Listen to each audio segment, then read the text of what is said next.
ನಮಸ್ಕಾರ. ಸುದ್ದಿ ಮೃದಂಗ ವಿಶೇಷ ಕಾರ್ಯಕ್ರಮಕ್ಕೆ ಸ್ವಾಗತ. ನಾನು ಎಚ್.ಎಸ್. ಸುಧೀಂದ್ರ ಕುಮಾರ್. ರಾಮೋಹಳ್ಳಿಯ ರಸ್ತೆ ಕೆಳಸೇತುವೆ ಉದ್ಘಾಟನೆ. ರಾಮೋಹಳ್ಳಿಯ ರೈಲ್ವೆ ಕೆಳಸೇತುವೆ ಉದ್ಘಾಟನೆಯ ಸಂದರ್ಭಗಳಿಗೆ ಸುದ್ದಿ ಮೃದಂಗಕ್ಕೆ ಕೆಂಗೇರಿಯ ರೈಲ್ವೆ ಗೇಟ್ ಕುರಿತಂತೆ ನೀಡಿದ ವಿಶೇಷ ಹೇಳಿಕೆ ನಿಮ್ಮ ಗಮನಕ್ಕೆ. ಈ ಎರಡು ಸುದ್ದಿಗಳು ನಿಮ್ಮ ಗಮನಕ್ಕೆ ಕೊಡ್ತಾ ಇದ್ದೇನೆ.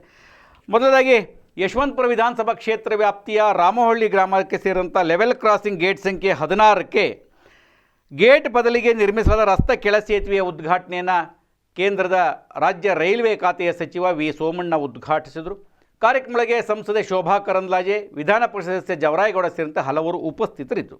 ಕಾರ್ಯಕ್ರಮದ ವರದಿಯನ್ನು ಕೊಡುವುದಕ್ಕೂ ಮುನ್ನ ಒಂದು ವಿಶೇಷ ಗಮನ ಅಂತಂದರೆ, ಕಾರ್ಯಕ್ರಮ ಮುಗಿದ ನಂತರ ಕೆಂಗೇರಿ ಹಾಗೂ ಕೆಂಗೇರಿ ಉಪನಗರಕ್ಕೆ ಅಂದರೆ ರೈಲ್ವೆ ಗೇಟ್ ಏನಿದೆ, RV ಕಾಲೇಜಿನ ರೈಲ್ವೆ ಗೇಟಿನ ಕಾರ್ಯ ಯಾವಾಗ ಆರಂಭ ಮಾಡ್ತೀರಿ ಅನ್ನುವ ವಿಚಾರವನ್ನು ಕೇಳುವುದಕ್ಕೆ ಕೇಂದ್ರದ ಸಂಸದರು ಆಗಿರ್ತಕ್ಕಂಥ ಹಾಗೂ ರಾಜ್ಯ ಸಚಿವರಾಗಿರ್ತಕ್ಕಂಥ ಶೋಭಾ ಕರಂದ್ಲಾಜೆಯವರನ್ನ ಸುದ್ದಿ ಮೃದಂಗ ಒಂದು ಹೇಳಿಕೆಯನ್ನು ಕೊಡಿ ಅಂತ ಕೇಳ್ತು. ಅವ್ರ ಹೇಳಿಕೆ ನಾನು ಕೊಡೋದಿಲ್ಲ ಅಂತೇಳಿ ಸಾರಾಸಗಟ್ಟಾಗಿ ತಳ್ಳಿ ಹಾಕೋದು. ಅದಾದ ಮೇಲೆ ವಿ ಸೋಮಣ್ಣನವ್ರನ್ನ ಕೇಳಿದಾಗ ಅವರು ನೇರವಾಗಿ ಒಂದಿಷ್ಟು ಗರಂ ಆಗಿ ಉತ್ತರವನ್ನು ಕೊಟ್ಟರು.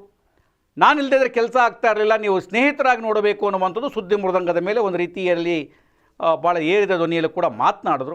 ಆಮೇಲೆ ಹೇಳಿದ್ರು ಅದಕ್ಕೆ ತೊಂದರೆ ಇರ್ತಕ್ಕಂಥ ನೀವೇ ಅನ್ನುವ ರೀತಿ ಒಳಗೆ ಒಂದಷ್ಟು ಮಾತನಾಡಿದ್ರು. ಅದು ಏನು ಹೇಳಿದ್ರು ಅನ್ನೋ ಮೊದಲು ನಿಮಗೆ ಗಮನಕ್ಕೆ ಕೊಟ್ಬಿಡ್ತಾನೆ. ನಮಗೆ ಉದ್ದೇಶ ಇದ್ದಂಥದ್ದು ವೇದಿಕೆ ಮೇಲೆ ಶೋಭಾ ಕರಂದ್ಲಾಜೆಯವರು ಕೆಂಗೇರಿಯ ಒಂದು ಏನು ಸೇತುವೆ ಮತ್ತು ರೈಲ್ವೆ ಒಂದು ಬ್ರಿಡ್ಜ್ ಆಗಬೇಕಾದ್ರೆ ಎರಡನ್ನೂ ಕುರಿತಂತೆ ಕೂಡ ಈಗಾಗಲೇ ಬೇಗ ಕೆಲಸ ಆರಂಭ ಮಾಡಬೇಕು ಅಂಥೇಳಿ ಒಂದು ಮನವಿಯನ್ನು ಮಾಡಿದ್ರು. ಅವರು ಕೆಲಸ ಆಗತ್ತೆ ಬೇಗ ಅಂತಲೂ ಮನವಿ ಮಾಡಿದ್ರು. ಆ ಹಿನ್ನೆಲೆಯೊಳಗೆ ಯಾವಾಗ ಮಾಡ್ತೀರಿ ಅಂತ ಕೇಳಬೇಕು ಅಂಥೇಳಿ ರೈಲ್ವೆ ಸಚಿವರನ್ನು ನಾವು ಕೇಳಿದ್ವಿ ಅಷ್ಟೇ. ಅದು ಬಿಟ್ಟು ಬೇರೆ ಇನ್ನೇನು ಇಲ್ಲ. ಅದು ಕೇಳಿದ್ದಕ್ಕೆ ಅವ್ರ ಒಂದು ರೀತಿ ಗರಂ ಆಗಿ ವಿಶ್ವಾಸ ಎಲ್ಲವೂ ಮಿಕ್ಸ್ ಮಾಡಿ ಒಂದು ರೀತಿ ಹೇಳಿದ್ರು. ಅದು ಏನು ಹೇಳಿದ್ರು ಅನ್ನೋಂಥದ್ದನ್ನು ಮೊದಲು ನಿಮಗೆ ಕೊಡ್ತಾ ಇದ್ದೇವೆ. ಕೆಂಗೇರಿ ಉಪನಗರದ ಸಾರ್ವಜನಿಕರ ಕಷ್ಟದ ಅರಿವನ್ನು ಮತ್ತೊಮ್ಮೆ ಅವ್ರ ಗಮನಕ್ಕೆ ತರುವ ಪ್ರಯತ್ನ ಸುದ್ದಿ ಮೃದಂಗ ಮಾಡ್ತು ಅಷ್ಟೇ ವಿನಃ ಇದರಲ್ಲಿ ಯಾವುದೇ ರಾಜಕೀಯ ಇಲ್ಲ. ಅದು ಏನು ಹೇಳಿದ್ರು ಅಂತ ಮೊದಲು ನಿಮ್ಗೆ ಗಮನಕ್ಕೆ ಕೊಡ್ತಾ ಇದ್ದೇನೆ. ಕೆಲಸಗಾರ ಗುರುತಿಸಿ ಕೆಲಸಗಾರನ ಯಾರ್ದೋ ಜೊತೆ ಹೋಲಿಕೆ ಮಾಡಬೇಡಿ. ನಾನು ಬರೀ ಇದೊಂದೇ ಇಲ್ಲ, ಯಾರು ಯೋಚನೆ ಮಾಡಿರಲ್ಲ. 100 ಕಿಲೋಮೀಟರ್ ದೂರದಲ್ಲಿ ಬೆಂಗಳೂರು ಸುತ್ತ ಎಷ್ಟಿದೆ ಅಂತ ಒಬ್ಬನೇ ತರಿಸಿದವನು. 700 ಪೂರ್ತಿ ಮುಗಿಸಿದ್ದೀನಿ.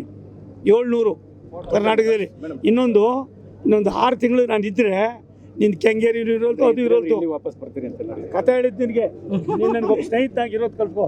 ಹಾಕಿದ ಮೇಲೆ ಬರ್ತದೆ. ಒಂದು ನಿಮಿಷ ತಾಳಿ. ಟುಡೇ ನ್ಯೂಸ್ ಪೇಪರ್ ಟುಮಾರೋ ಏನು ಅಂತ ನಿಮಗೂ ಗೊತ್ತು. ನಾನು ಒಬ್ಬ ವರ್ಕ್ವಾಲಿಕ್. ಡ್ರಾಮಾ ಗೊತ್ತಿಲ್ಲ, ನಾಟಕ ಗೊತ್ತಿಲ್ಲ. ನಾನು ವ್ಯವಸ್ಥೆಗೆ ಅನುಗುಣವಾಗಿ ನಡ್ಕೊಳ್ಳೋನು. ನನಗೆ ಇದಕ್ಕೆಲ್ಲ ಕಾರಣ ರಾಷ್ಟ್ರದ ಪ್ರಧಾನಿ. ಅವರಿಲ್ಲ ಅಂದರೆ ಇವೆಲ್ಲೇ 100ಕ್ಕೆ 100 ಯಾರು ತಂದಿದ್ರಿ? 100ಕ್ಕೆ 100 ತರೋದಕ್ಕೆ ನಾನೇ ಕಾರಣ. ಯಾವ ರೀತಿ ತಂದೆ ಅಂತ ನನ್ನ ಕೈ ಕಾಲು ಹಿಡಿದಿದ್ದು ಅದು ಬೇರೆ. ಅದರ್ವೈಸ್ ಯಾವುದು ಯೋಜನೆ ಆಯ್ತಾ ಇರಲ್ಲ. ₹1 1 ಕೋಟಿ ರೂಪಾಯಿ ಕೊಡೋಕ್ಕೆ ಕರ್ನಾಟಕ ಸರ್ಕಾರ ನಾವಿದ್ದಾಗ ಅಷ್ಟೇ, ಇವು ಅಷ್ಟೇ. ಹಾಗೆಲ್ಲ ಇದ್ದಿದ್ದರಿಂದ ಒಂದಷ್ಟು ಹಂತಕ್ಕೆ ತಂದಿದ್ದೀವಿ. ನೀವು ಖುಷಿಯಾಗಿ ಆಗಿರೋದು ಯಾರು ಮಾತಾಡೋದಿಲ್ಲ, ಹಂಗಾಗಿ ಯಾರು ಆಕ್ಷೇಪಣೆಗಳಿಲ್ಲ. ನಿಮ್ಮ ಕೆಲಸ ವಿ ಸೋಮಣ್ಣನವರು ಸುದ್ದಿ ಮೃದಂಗಕ್ಕೆ ನೀಡಿದಂತಹ ಒಂದಷ್ಟು ಮಾತುಕತೆಗಳನ್ನು ನಿಮ್ಮ ಗಮನಕ್ಕೆ ಕೊಟ್ಟಿದ್ದೇನೆ. ಅದಾದ ಮೇಲೆ ಇನ್ನು ರಾಮೋಹಳ್ಳಿಯ ಗೇಟ್ ಬದಲಿಗೆ ರಸ್ತೆ ಕೆಳಸೇತುವೆಯನ್ನು ಉದ್ಘಾಟನೆಯನ್ನು ಮಾಡಿದ್ರು. ಉದ್ಘಾಟನೆ ಮಾಡುವಂಥ ಸಂದರ್ಭಗಳಿಗೆ ವಿ ಸೋಮಣ್ಣನವರು ರೈಲ್ವೆಗೆ ಸಂಬಂಧಪಟ್ಟಂಥ ಹಲವು ಅಭಿವೃದ್ಧಿಗೆ ವಿಚಾರಗಳನ್ನು ಹೇಳಿ ನರೇಂದ್ರ ಮೋದಿಯವರ ಒಂದು ದೂರದೃಷ್ಟಿದೆ ಎಲ್ಲ ಕೆಲಸ ಕಾರ್ಯಗಳಾಗ್ತದೆ ಅನ್ನುವಂಥ ಮಾತುಗಳನ್ನು ಹೇಳೋದ್ರ ಜೊತೆಗೆ ಭಾರತೀಯ ಜನತಾ ಪಕ್ಷದ ಗ್ರಾಮಾಂತರ ಮಂಡಲದ ಅಧ್ಯಕ್ಷ, ಯಶವಂತಪುರ ಗ್ರಾಮಾಂತರ ಮಂಡಲದ ಅಧ್ಯಕ್ಷ RP ಪ್ರಕಾಶ್ ಅವರ ನಿರಂತರ ಪರಿಶ್ರಮದಿಂದ ಈ ಕೆಲಸ ಆಗಿದೆ. ಅದಕ್ಕೆ ಜಯರಾಮೇಗೌಡರು ಕೂಡ ಇಬ್ಬರು ಒಂದೇ ನಾಣ್ಯದ 2 ಮುಖಗಳಂತೆ ಶ್ರಮ ವಹಿಸಿದ್ರು. ಪದೇ ಅದನ್ನು ಎಚ್ಚರಿಕೆಯನ್ನು ಕೊಟ್ಟಿದ್ದಕ್ಕೆ ಕೆಲಸ ಆಯಿತು ಅಂತ ಹೇಳಿದ್ರು. ಕ್ರೆಡಿಟನ್ನು RP ಪ್ರಕಾಶ್ ಅವರು ಕೊಟ್ಟಿದ್ದಾರೆ. ಅದನ್ನು ಕೂಡ ನಿಮ್ಮ ಗಮನಕ್ಕೆ ತರ್ತಾ ಇದ್ದೇನೆ. ಅದಾದಮೇಲೆ ವಿ ಸೋಮಣ್ಣ ಅವರು ಏನು ಹೇಳಿದ್ರು ಅನ್ನುವಂಥ ನಿಮ್ಮ ಗಮನಕ್ಕೆ ಕೊಡ್ತಾ ಇದ್ದೇನೆ. ಇದಾದಮೇಲೆ ಬೆಂಗಳೂರು ಉತ್ತರ ಲೋಕಸಭಾ ಕ್ಷೇತ್ರದ ಸಂಸದರು, ಕೇಂದ್ರ ಸಚಿವರಾಗಿರ್ತಕ್ಕಂಥ ಶೋಭಾ ಕರಂದ್ಲಾಜೆಯವರು ಕೂಡ ಮಾತನಾಡಿ ಅಭಿವೃದ್ಧಿಯ ವಿಚಾರದಲ್ಲಿ ಯಾರೂ ಕೂಡ ರಾಜಕೀಯವನ್ನು ಮಾಡಬಾರ್ದು, ಪಕ್ಷವನ್ನು ತರಬಾರ್ದು, ಪ್ರತಿಯೊಂದು ಕ್ಷೇತ್ರ ಉದ್ಧಾರವಾಗಬೇಕು, ಅಭಿವೃದ್ಧಿ ಆಗಬೇಕು ಅನ್ನುವಂಥ ಮಾತುಗಳನ್ನು ಅವರು ಆಡಿದ್ರು.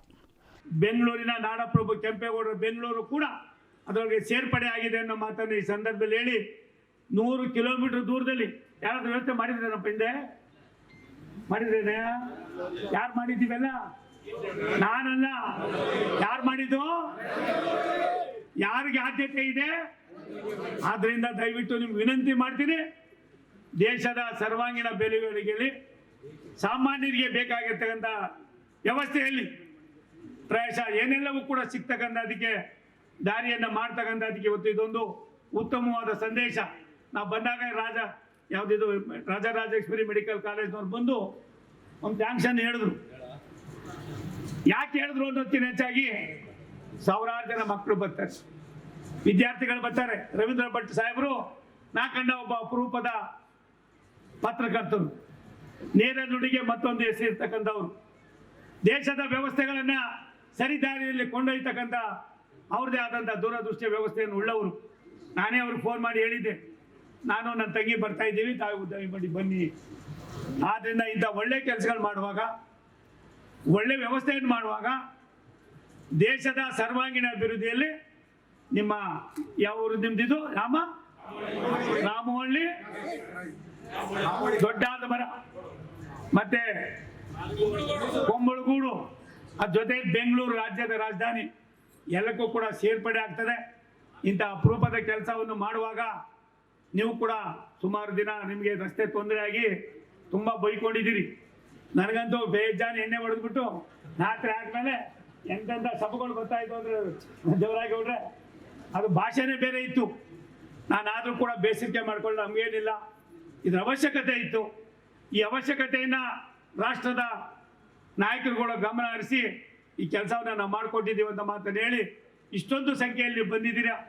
ಒಂದೇ ಒಂದು ವಿನಂತಿಯನ್ನು ಮಾಡ್ತೀನಿ, ದೇಶವನ್ನು, ದೇಶದ ಅಭಿವೃದ್ಧಿಯನ್ನು, ಈ ದೇಶದ ಇತಿಹಾಸವನ್ನು ಇನ್ನೂ 100 ವರ್ಷಗಳ ಕಾಲ ಆಗುವಂಥ ಕೆಲಸಗಳಿಗೆ ಹೆಚ್ಚಿನ ಆದ್ಯತೆಯನ್ನು ಕೊಡೋದ್ರ ಮುಖೇನ ಭಾರತೀಯರ ಸಾರ್ವಭೌಮತೆ, ಈ ದೇಶ ನಡೆದು ಬಂದ ದಾರಿ 50 ವರ್ಷದಲ್ಲಿ ಏನೇನಾಗಬೇಕಾಗಿತ್ತೋ ಅದನ್ನು ಕೇವಲ 12 ವರ್ಷ ಮುಗಿಸಿ 13ನೇ ವರ್ಷಕ್ಕೆ ಪಾದಾರ್ಪಣೆ ಮಾಡ್ತಕ್ಕಂಥ ರಾಷ್ಟ್ರದ ಪ್ರಧಾನಮಂತ್ರಿ ನರೇಂದ್ರ ಮೋದಿ ಅವರಿಗೆ ದೇಶದ, ವಿಶೇಷವಾಗಿ ಕರ್ನಾಟಕದ ಈ ಭಾಗದ ಜನತೆ ಆಶೀರ್ವಾದ, ಮಾರ್ಗದರ್ಶನ, ನಂಬಿಕೆ, ಆ ನಂಬಿಕೆಯನ್ನು ಆಧಾರವಾಗಿ ಇಟ್ಕೊಂಡು ರಾಜ್ಯವನ್ನು ಅಭಿವೃದ್ಧಿ ಮಾಡ್ತಕ್ಕಂಥದಕ್ಕೆ ನಾವೆಲ್ಲರೂ ಕೂಡ ಭಾಜನರಾಗೋಣ ಅನ್ನೋ ಮಾತನ್ನು ಹೇಳಿ ಈ ಕಾರ್ಯಕ್ರಮದಲ್ಲಿ ಶೋಭಮ್ಮನಿಗೆ ನೀವೇ ಮಾತಾಡಿ ಅಂದ್ರೆ ನನಗೇನು ಬೇಸರಿಕೆ ಇಲ್ಲ. ಆದ್ರೆ ಒಂದು ಸತ್ಯ, ದೇಶ ಅಭಿವೃದ್ಧಿ 8 ಕೋಟಿ ರೂಪಾಯಿ ರೀ, 9 ಕೋಟಿ.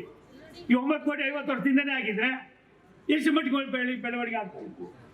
20 ವರ್ಷದಿಂದ ಆಗಿದ್ರೆ ಎಷ್ಟು ಮಟ್ಟಿಗೆ ಬೆಳವಣಿಗೆ ಆಗ್ತಾ ಇತ್ತು? ಎಷ್ಟು ಜನ ಇಲ್ಲೇ ಇದ್ರು?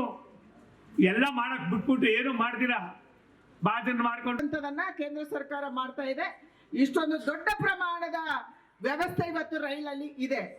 ನಂಗೆ ಸೋಮಣ್ಣ ಅವರಿಗೆ ಪ್ರತಿ ವರ್ಷ, ಪ್ರತಿ ತಿಂಗಳು ನಾವು ನಾರ್ತ್ ಈಸ್ಟ್ ಪ್ರವಾಸಕ್ಕೆ ಹೋಗಬೇಕು, ಕಂಪಲ್ಸರಿ. ಇದು ನರೇಂದ್ರ ಮೋದಿ ಅವರ ಸರ್ಕಾರ ಬಂದ್ಮೇಲೆ ಜಮ್ಮು ಕಾಶ್ಮೀರ ಹೋಗೋದು ಮತ್ತು ನಾರ್ತ್ ಈಸ್ಟಿನ 7 ರಾಜ್ಯಗಳಿಗೆ ಹೋಗೋದು ಕಂಪಲ್ಸರಿ, ನಮಗೆ ಹೋಗಬೇಕು.